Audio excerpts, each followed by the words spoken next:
All right, so the Paycheck Protection Program. So I wanted to again review this because there is a lot of information out there, a lot of different programs out there to help businesses get through these very thin times. And we're going to discuss different nuances to the CARES Act and the Paycheck Protection Program, specifically that part of the CARES Act. So let's just hop right into the slides here. So before we get started, I need to let you know that the information contained in this presentation is meant for guidance purposes only and not as professional legal or tax advice. And further, it does not provide any personalized legal, tax, investment, or any business advice in general. So with that out of the way, let's hop right into what we're going to cover in this presentation. So first, we're going to review the CARES Act, what it actually is, and then the Paycheck Protection Program and the nuances to that. Then we'll discuss the benefits to this Paycheck Protection Program. We'll talk about one of the most interesting aspects to it, which is the loan forgiveness aspect. Then we'll talk about the payroll cost details and what actually falls under that payroll costs. I'll tell you how to apply in a 30,000-foot look at what that actually means on how to apply. I'll talk to you also about the documents and the information that you're going to need when you apply for this loan. I'll talk about who can apply, what levels of business. Then I'll talk to you about cannabis businesses and the nuances to that, and then other things that you potentially could qualify for. So let's hop right into the presentation here. So first, what is the CARES Act and the Paycheck Protection Program? So the CARES Act is a comprehensive $2 trillion stimulus package aimed to kind of course correct the economic downturn caused by the obvious coronavirus that we're going through right now in the pandemic.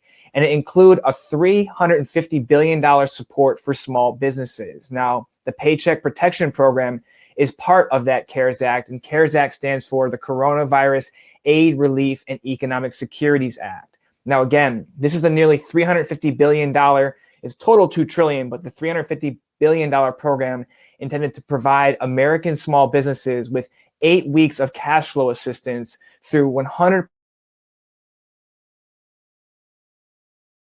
you need to be aware of. Now, tomorrow, April 3rd, is when small businesses and sole proprietors or sole props can apply for and receive loans to cover their payroll and other certain expenses through existing SBA lenders.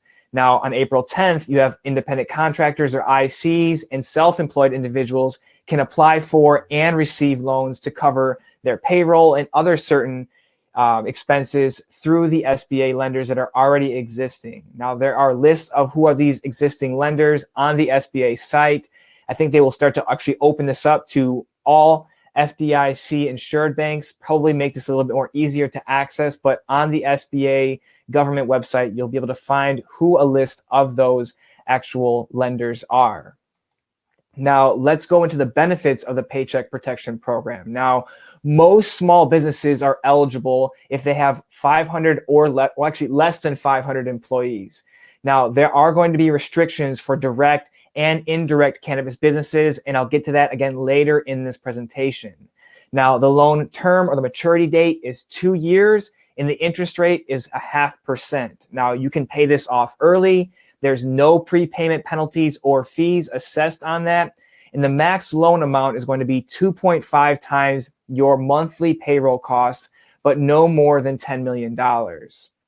Now, there's no need to make any loan payments for the first 6 months. There's actually a little bit of a deferment period on that. And one of the good parts about this is there's no collateral or personal guarantees required. Now, the loan covers expenses dating back to February 15th of this year, all the way through June 30th, 2020, so this year. And the loans can be used for a variety of expenses. There's a large kind of width and breadth of what these loans can cover. So first, it can cover, payroll and commission payments. So your basic payroll, your basic commission payments, but also, fees to green growth CPAs could fall under this in most cases, or professional services. You have your group healthcare benefits and insurance premiums. You have mortgage interest rate payments. You have rent and lease payments can be paid with this, utilities, and then interest on other debt obligations that were incurred before the covered period. So say you got a loan maybe earlier this year before February 15th or early in 2019, and you need to make, payments on that debt obligation, it can be covered on that. But The most important feature, the last and most importantly I want to talk about, is that the loan can be forgiven and essentially turn into a non-taxable grant. This is very, very important. Most of the other loans are not giving this kind of forgiveness. Now, the loan amount will be forgiven as long as the loan proceeds are used to cover payroll costs and most mortgage interest, rent, utility costs over the 8-week period after the loan is made. It's very important that you spend this money fast, okay? 8 weeks. So say your loan closes on whatever date, you have 8 weeks to spend whatever that loan amount is. And the second condition there is that employee and compensation levels have to be maintained, right? You can't do huge drastic cuts. And I'll get into this a little bit later in the slides about what are the kind of nuances to what you have to keep with your levels of payroll and your levels of compensation and employee headcount. All right, so that's the benefits of this program here. Now let's talk into how much of the loan will actually be forgiven. So again, those two criteria I just talked about in the previous slide must be met. But you will owe money when your loan is due if you use the loan amount for anything other than what we described above, those payroll costs, mortgage interest, rent, utilities, and those kind of payments over 8 weeks after getting the loan. So if you start paying things on like the 9th week, the 10th week, even further than that, you will owe money on this loan. You have to spend this money fast. And due to the high volume or likely high volume of loans, it's anticipated that you can spend not more than 25% of the forgiven amount on non-payroll costs. Those non-payroll costs, things like rent, the mortgage, the utilities, things like that, okay? And I'm going to detail what are payroll costs in the next slide, okay? And you will also owe money if you don't maintain your staff and payroll. So that second criteria, let me just jump back to that slide, right? I said you had to keep, pay out fast in the 8 weeks, but also maintain employee compensation and headcount. So let's go over the details of what that actually is. So there's 3 aspects to this. There's the number of staff. So your loan forgiveness will be reduced if you decrease an employee headcount. Now, the second part, you have to maintain your level of payroll. Now, your loan forgiveness will also be reduced if you decrease salaries and wages by more than 25% for any employee that makes less than $100,000 per year in annualized wages for 2019. So if you look at, what somebody made, and if they make less than $100,000, say they make 50 grand, okay? And you chop that down to $25,000 for their salary during this very thin period, you will have to owe some level of money on that loan. But if this person makes, 200 grand and you bring them down to 100, you likely will not owe because that cap is at $100,000 before that starts to actually kick into the 25% threshold. Now, the third aspect of this is rehiring. Now, you may have, let people go for a moment, put them on furlough or, whatever, layoffs, things of that nature. So you have until June 30th, 2020 to restore your full-time employment and salary levels for any changes made between February 15th of this year all the way through April 26, 2020. So, if you're letting people go from, again, mid-February all the way through the 26th of April or this month right now, you have until June 30th to rehire people, bring that full-time employee headcount up and those salary levels up, okay? So there's that there. Let's keep going here. I'll answer questions that are in this, at the end of the video here. So let's head to the next one here. So, we talked about you can only spend max 25% in non-payroll costs. Well, what counts as payroll costs, okay? So payroll costs include these certain here, okay? So we'll talk about corporations first, okay? So payroll costs for corporations, that's going to include salary, wages, commissions, or tips capped at $100,000 on an annualized basis for each employee. Now, again, fees to green growth CPAs or any other professional services firm could fall under payroll in most cases. Now, also looking at employee benefits, and this includes things like vacation, parental family leave, medical or sick leave pay, and then allowance for separation or dismissal. You have payments required for provisions of group healthcare benefits or, insurance premiums, and then any retirement benefits, and then state and local taxes assessed on any compensation. So your state payroll tax, your local payroll taxes, is included again in payroll costs. Now, as a sole proprietor or an independent contractor, your wages, commissions, and income or net earnings annualized to $100,000 per employee. So if you are doing, again, one person, $100,000 is that max capacity for payroll costs. Okay, so let's hop into the next slide here of how you actually apply for this. Okay, so how to apply is very, very important. It's imperative that you get this done right, because the demand for this loan, because of the nuance that it's unsecured and that it has forgiveness, a lot of businesses are going to push themselves into this loan product. So you have to be very thoughtful on getting this right the first time. Now, I want to point this out. You're going to get a lot of emails over the next few weeks, whether it's from, whoever it's going to be from. But I need you to understand that you don't need anyone to do this application for you. It's very, very easy. Don't let anybody swindle you or scam you, thinking that you have to have someone else do it for you. It's just like doing a home loan. You have to fill out the documents and go through the process all yourself. And you should apply through SBA banks, those big banks. I saw that Chase is actually doing, these SBA loans for the Payroll Protection Program. Reach out to these larger institutions or anyone that you have a personal banking relationship with.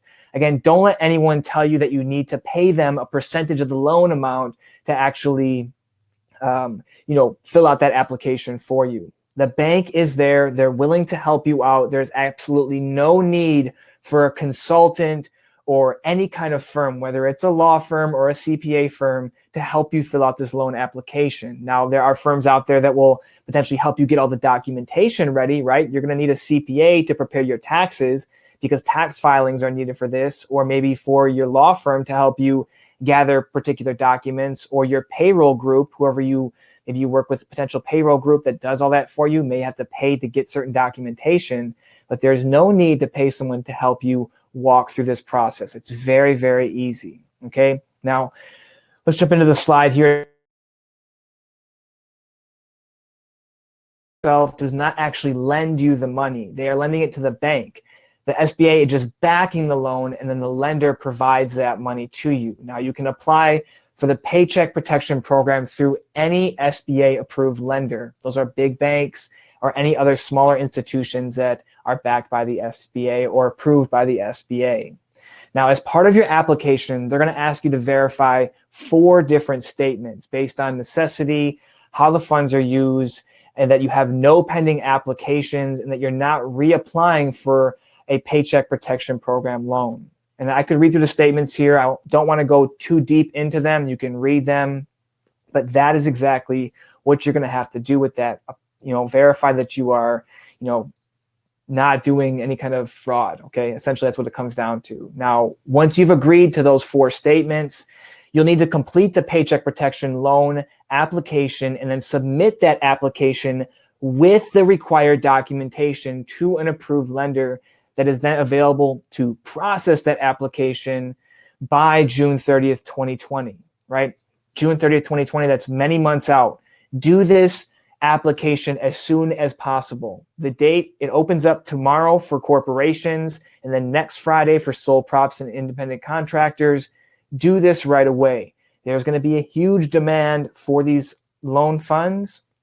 Again, I saw that Chase is offering this loans, so probably most large institutions are offering this out. So make sure you go and get this done as soon as possible. Now, let's keep hopping in here. Work with an SBA approved lender. Now, the documents and information that you're going to need, the tax ID number of the entity you're going to be working with. You probably need 2017 and 2018 tax returns.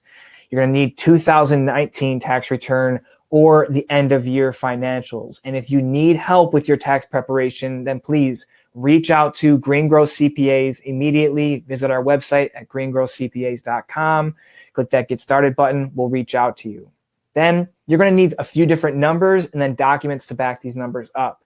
You're going to need average monthly payroll based on your employee wages, excluding any costs over that 100K cap on an annualized basis for each employee for 2019. So this is going to include paid time off, sick pay, and medical pay. You'll need the monthly payroll summary documents to back this up. You can't just estimate this. You can't just throw a ballpark number. They're going to need it down to the dollar or down to the penny. And you can obtain this information from your payroll provider. Now, you'll need your withholdings for state and local employee taxes on that compensation. So make sure you have your payroll tax filing documents done. If you don't have those done, reach out to us. We can help you with that. You'll need your 1099s paid to independent contractors of the core business that provides employee type functions. Now, these are your 1099 MISCs, okay? You need documentation regarding the amounts paid for employee health insurance for 2019, and then documentation for any amounts paid for retirement plan funding for 2019. You also need the number of employees in your business or organization. You'll need your use of funds listed out, and then you'll need your list of owners for that 20% ownership if they own 20% or more of the business. Now, who can actually apply for this loan? Let's hop into that next slide here. It's very, very important. Now, I want to make sure and point out, applying does not mean getting approved. It's very different. You can apply, but again, you don't need to pay anybody to apply for this loan. It's a very easy application. Work with the bank directly. Don't, again, go through some kind of consultant or scammer that's going to be like, hey, saw there's something out there. Let us, pay us to do it for you. If you choose to do that, that's your own prerogative, but you don't need that, okay? So aside from corporations, this program is more extensive than any other SBA disaster loan, this Paycheck Protection Program. So small businesses can apply for it, sole proprietorships, independent contractors, and self-employed individuals can all qualify for this. Okay, now let's hop into the next thing. What about cannabis businesses? Now, I know that many of you, because I talk with lots of clients every week, I know many of you own multiple different types of businesses. You may not just only be in the cannabis industry, you may be in many different industries. So I just wanted to make you aware of this Paycheck Protection Program. Our group wanted to make you, Green Growth wanted to make you aware of this. But let's discuss what cannabis businesses can do at the moment. Now, there's a distinction we need to make between direct cannabis businesses and indirect cannabis businesses. And because the cultivation and ancillary businesses as well are not eligible to participate in many of these programs. For example, the SBA recently confirmed that cannabis businesses are not able to access the SBA-funded Economic Injury Disaster Loans program, even though cannabis businesses are equally harmed by the coronavirus pandemic, just like any other law-abiding, tax-paying small business operators. Now, while the SBA has not formally addressed the eligibility for cannabis businesses for the broader Paycheck Protection Program, it appears that any prior SBA regulation and policy guidance may prohibit this program by cannabis businesses. But don't fret on that. I want you to understand that there are going to be more programs coming out. I'll talk about that in the next slide. Congress is coming out with potentially 2 more programs, and they may change their guidance. So you need to be ready and be informed about this. Now, in 2018, there was a policy notice out, and the SBA clarified that cannabis businesses and even non-plant touching firms who service the cannabis industry cannot receive aid in the form of federally backed loans, which are these SBA loans, as financial transactions involving cannabis-related businesses would generally involve funds derived from what we call illegal activity. Now, the notice clarified that the following businesses are going to be ineligible for SBA loans. Okay, so there's 4 aspects to this.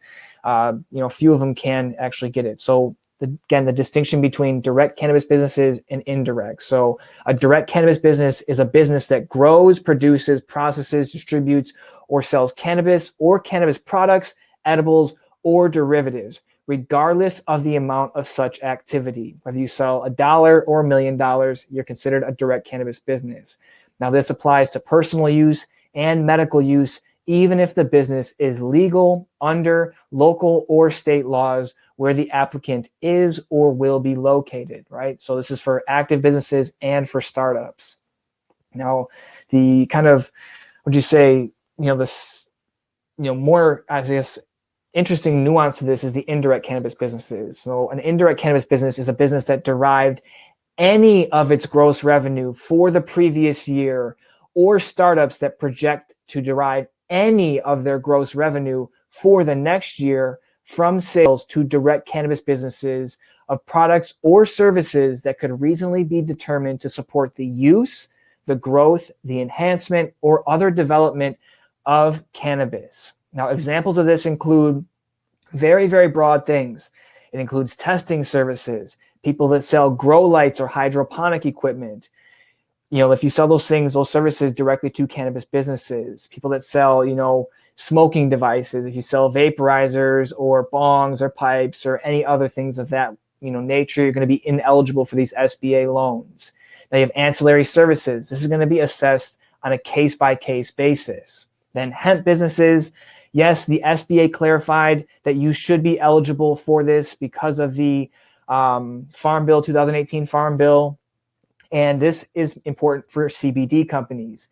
CBD companies where you actually derive your product from hemp and not cannabis, and you can trace your inputs back to a hemp business and back to a hemp, origination, you should qualify under this Paycheck Protection Program. Okay. So I want to get into a thing about, thinking, have you structured your business in the right way? There are ways to potentially do a multi-entity cannabis business. So think to yourself, if you're a multi-entity cannabis business, depending on the relationship of the entities, how your revenues are derived, how the funds flow, and other nuances, you still may be able to qualify for this Paycheck Protection Program. But these need to be evaluated on a case-by-case basis, especially if you have broken out your business into THC versus non-THC sales. There are many nuances to where you can kind of navigate through this as a cannabis business. Now I want to hop into, what do cannabis businesses actually qualify for? So there have been several industry trade groups, including the National Cannabis Industry Association, the National Cannabis Roundtable, and many others that have sent a letter to Congress and congressional leaders seeking to, limit those restrictions and allow cannabis businesses to obtain the same relief as other legitimate industries. Now, the letter called out, there's a huge inequity to the cannabis industry, given that its obligations, they still have to comply with other federal stimulus relating to the paid sick leave under the Families First Act, and the language that we were looking for and that they sent in that letter, Paycheck Protection Program. But, in addition to that, there is HR 3540, which is the Ensuring Safe Capital Access for All Small Business Act of 2019. And this seeks to actually remove cannabis from the schedule of controlled substances. That would be great. And then prohibit the SBA from declining to provide certain small business loans to an eligible entity solely based that it's cannabis related, legitimate business or any other service provider. So there are things in the works. And again, as I said in the previous slide, Congress may enact 2 other rounds of, coronavirus legislative stimulus, and that may include cannabis business access. So you need to prep now and, get ready for this, whether it's the taxes, getting all this paperwork, kind of in order, because when it does come through, there's going to be a rush of cannabis businesses that want to, take advantage of this. And then, just want to hop in lastly here. If you need help with your cannabis business tax filings, please reach out to us at greengrowcpas.com or give us a call at 800-674-9050. We'd love to help you get your taxes in order. If you have multi-year taxes, get that together. If you own businesses outside of cannabis and you want to get ready for that deadline tomorrow, that application opening, reach out to us. We can help you out with that. Let's hop into the questions here in the chat. I see it's just popping off here. So Alex asked, does the average payroll cost include 1099 contractors to pay for services? Yes, it does. What if owners are the only full-time employee and staff was part-time prior to the crisis? You just have to meet the full-time employee levels, whatever that, the paycheck for that, and the salary cap, and then the head count for that. There's nothing I have not, from what I've read, and I've read a lot, the bill is 800 pages long. I could only get through as much as I could get through, but from summaries I've read by other people that we trust, other law firms and partners, you don't need to worry about part-time employees, but you can use this to bring them back in, okay? Wayne, some folks are saying that the interest rate is up to 4%. It could be up to 4% for other loans, not specifically the Paycheck Protection Act, from what I've read, but depending on your lender, because lenders can set that rate at any higher rate that they want. They have that discretion, I believe, to do that. So, look at each lender. You may want to compare lenders. You have, a few different people that you're submitting the application to, just like you would shop a mortgage around. You could potentially shop this around as well. Okay. Norcanna asks, eligibility, entity verification, choose one, says applicant is not in any illegal activity as defined by federal guideline. As I said earlier in the presentation, cannabis businesses currently, if you are a single entity cannabis business, plant touching or providing services to a plant touching business, you will not be able to take advantage of this at the moment, but there could be other subsequent programs that you could take advantage of. Now, is this program open for licensed cannabis businesses? I just covered that, not at the moment here, but many of the people that watch this are in many other lines of business. That's why I wanted to bring this up. So if you have other business lines that you're in, any other industries, you could potentially apply for this and be eligible for that. What if I have to lay off a person on May 1st? I'm not sure specifically on that. If you lay someone after that April 26th, because the window was February 15th to April 26th. I think if you lay someone off after that, you should be in the clear, but you should speak with the lender. The lender will be able to give you more specific guidance on that. And that question was from Lisa, my bad. Beth asks, can the SBA economic interruption loan be rolled into the PPP loan, which is the Paycheck Protection Program loan? I believe that these are two separate loans. They're two separate vehicles because of the forgiveness and the non-collateralization, or you don't have to put any personal guarantees or collateral up. I believe there's going to be two different vehicles. You cannot probably tie them in together, but you should speak with your lender on that. I don't know the specifics on that. I just don't know. So speak with the lender on that. They'll be able to get back to you on that. Lisa asks, what if one of the employees makes over 100K? Does that employee compensation not included in the salary to calculate the eligible loan amount? You only calculate up to $100,000. So if someone makes 500K as a CEO, or they make, $280,000 as a master grower, you only are eligible to cover that first $100,000. The subsequent, whatever beyond that, is not going to be able to be calculated in your 2.5 times your monthly burn rate. Lisa asks, can you use the funds to pay an employee who did earn over 100K up to that 100K amount? Yes, it's exactly what I just said. So perfect. Your average payroll taken from 2019 or 2020. From every document I've read, it's looking at annualized 2020 rates. So if you look at, maybe someone was there all of 2019, you just add up their payroll, divide by 12. That's your average monthly burn for that person. If they were there for 4 months, you would take that, payroll for 4 months, divide it by 4, and add it up, divide by 4, get your average, then multiply by 2.5x, and then do that for every employee. Add that in. Jody asks, what does the business industry make a difference? Yes, it's going to make a difference. Again, cannabis businesses, direct and indirect cannabis businesses cannot qualify yet, but get ready because there may be other programs. I'm not trying to say that there will be for sure, but there is movement to try to, bring in all different industries. Lisa asks, can the funds be spent to pay down a line of credit originated in 2019? Yes, it can. As I said in one of the slides, I think it was like the second or third slide, what can it be used for? It can be used to pay down a debt obligation that you committed to and signed on prior to February 15th, 2020.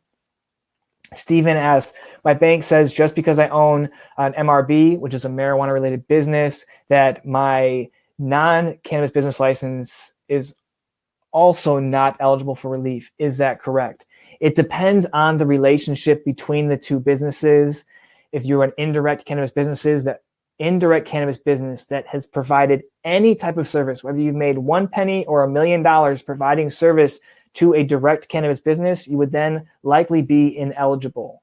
Now, there are banks out there that offer banking to cannabis businesses that may, you have to talk with the lender. The lender is going to make the final say on this. I'm just trying to convey what was in the regulations and then what we've, learned throughout the process of working with lawyers on this for, preparing for this presentation and kind of making sense of all this. It's going very, very fast. There's a lot out there for it. All right, let me turn the slides off here and get back into some questions. All right, next question here. Ryan asked, Treasury guidance nor the Act itself mentioned the ability to include 1099-IC payments in the borrowing calculation. Please clarify. From every document I've read, 1099s can be used to pay this because that is considered a type of payroll.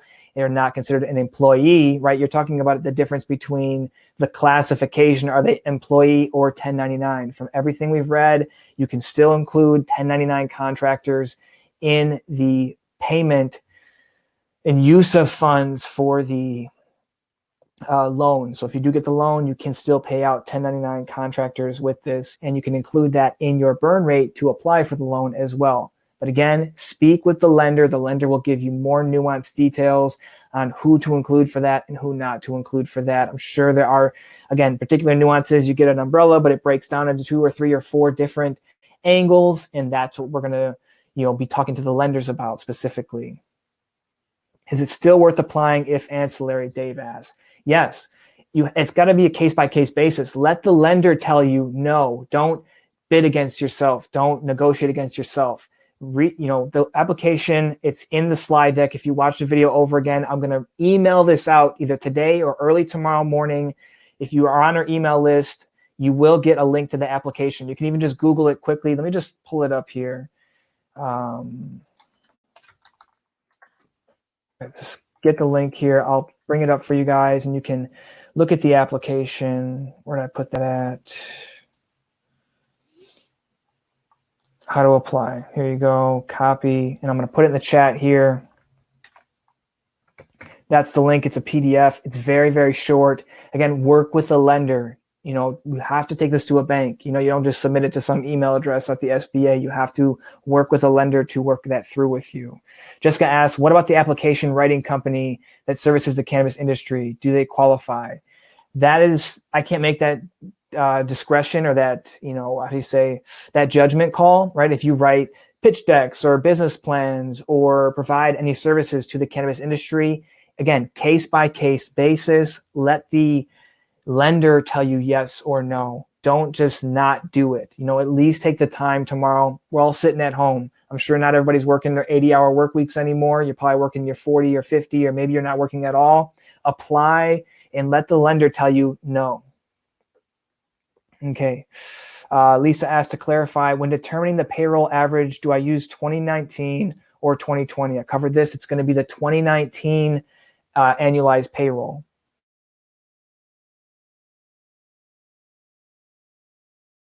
It out hopefully today by end of day or tomorrow. I've got a few other meetings going on, so I got to get this edited up, but there should be a replay ready for you guys.